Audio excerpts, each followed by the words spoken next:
Мөрөөдөл биелэхэд. Аваа. Эрдэнэ 2012 онд Монголын үндэсний сагсан бөмбөгийн холбоог байгуулав.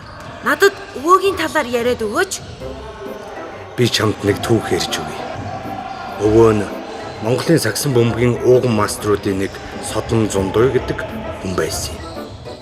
Өвөө нь шигшээ баг дасгалжуулж байхдаа нэг удаа эрхүүгийн багтай тоглоод хожигдож ирчгээд ядаж эрхүүгийн багийг л хождог болох юмсан. Тэднийг шиг бэлтгэлийн заалтай болчихвол манайхч чадна л да гэж хэлж байсан нь аавынхан сэтгэлд их тод үлдэж Монголын сагсан бөмбөгийг олон улсын тавцанд хүргэх болно гэсэн мөрөөдөлтэй болсон юм. Монгол улс сагсан бөмбөгийн урвыг харьцах нь 3 төрлөөр. Оюутны дэлхийн аваргын алтан мөнгөн медаль, Аз тивийн аваргын 1 алт 2 мөнгөн медаль, оюутны Азийн аваргын алтан мөнгө хүрэл медаль авч эрэгтэй баг дэлхийд чансаагаараа 3-т, эмэгтэй баг 4-т эрэмблэгдэж байна. Аваа. Монгол сагсан бөмбөг хөгжиж байгаа. Таны минь мөрөөдөл биелээ дээ.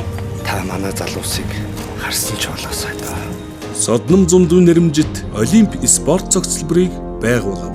Түүний мөрөөдөл нь Монгол улсад сагсан бөмбөгийг хөгжүүлэх байлаа. Өрхийг дэмжсэн хөгжлийн баг. Улсын хурлын сонгуулийн 26 дугаар тойрогт ардчилсан намаас нэр дэвшигч Содном Зундуйн Эрдэнэ, Амины орон сууцтай болгоё. Салдангийн Одон Туяа, Орон сууцаа дулаалъя. Тогсмын Батцогт, Түрээсийн байртай болгоё. Итгэл найдвар хийж бүтээхийн тулгуур. Баянгол дүүргийн өрхийг дэмжих хөгжлийн баг.